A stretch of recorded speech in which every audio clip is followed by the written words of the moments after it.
The Sahabas, they loved the Prophet ﷺ so much.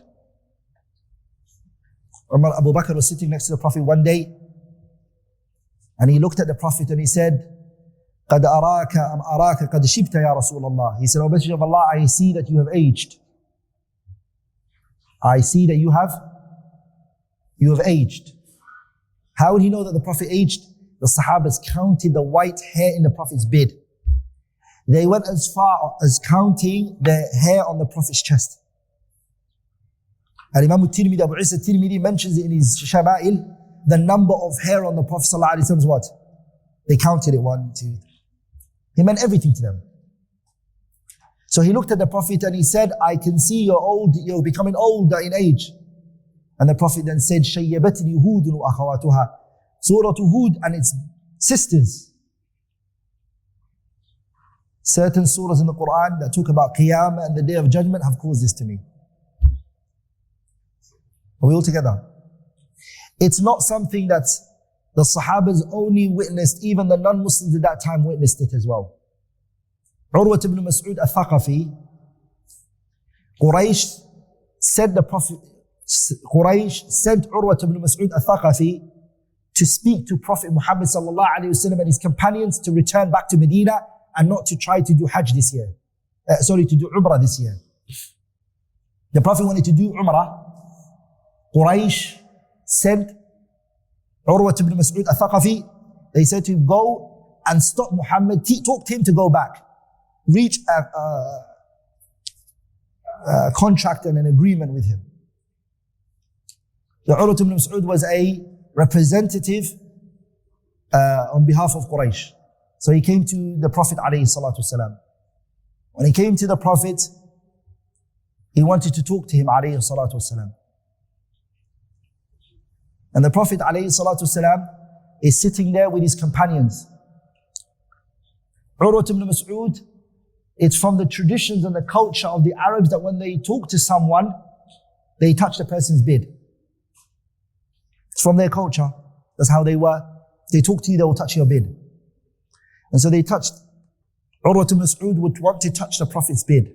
Every time he talks, he wants to touch the Prophet's beard. But on the side of Urwa is a man who's wearing a helmet. He's got a sword in his hand. Every time Urwa ibn Mas'ud al-Thaqafi tries to touch the Prophet's beard, this man hits him with the sword, not slicing him, but sideways. So he did it a few times. Urwa ibn Mas'ud al-Thaqafi said, who's this man who keeps hitting me on the hand? They said to him, this is Mughira ibn Shu'bah. Urwa ibn Mas'ud said, he knows Mughira from Jahiliyyah, Qabla al-Islam. So he said, you're still upon your deception, Mughira. You haven't changed a bit. What Mughira did was, in Mecca, he gave alcohol to a group of people, his friends, people he was with. He gave them alcohol, they became drunk. He killed all of them and he took their wealth and he came to the Prophet. Mughira ibn Shu'bah. So Urwa ibn Mas'ud al-Thaqafi is aware of this. And he said, you haven't changed a bit, have you? And then look what the Prophet did. When the Prophet was told that, he looked at Mughira and he said, Mughira, Amma Islamuka faqad qabilnah. As for your Islam, we've accepted that from you. We've accepted your Islam from you. Wa amma al-mal, as for the wealth, return it back to his people. The wealth that you've taken from them. Urwa ibn Mas'ud then tried to talk to the Prophet about the contract and the agreement that Quraysh sent him to do. They couldn't reach an agreement, so Urwa went back to Quraysh. He went back to Quraysh and he said, first of all, I haven't reached an agreement with Nabi Muhammad, but I want to tell you guys something. He said, as you all know, لَقَدْ وَفَدْتُ عَلَى الْمُلُوكِ كِسْرَى وَقَيْصَرْ وَالنَّجَاشِي. He said, you all know that I was your representative. You sent me before to Qaisar and al-Najashi and Kisra, these big leaders at that time. You, Quraysh, sent me to represent you. But I have never seen in my life, he said, I have never seen the way that the companions of the Prophet respected the Prophet, I've never seen a people respect their leader the way that they did. How so? He said, مَا تَنَخَّمَ نُخَامَ. The Prophet ﷺ never spat. إِلَّا وَقَعَتْ فِي يَدِ رَجُلٍ, except that it fell in the hand of a man. فَدَلَكَ بِهَا وَجْهَهُ, he would wipe off his face. وَمَا أَمَرَ بِأَمْرٍ. The people that you guys sent me to, when he spits the Prophet somewhere, it's not going to go to the floor. Someone's hand's already there to take it. And this is only permissible for the Prophet ﷺ. To do tabarruk and look for barakah is only permissible for who? No one after the Prophet ﷺ.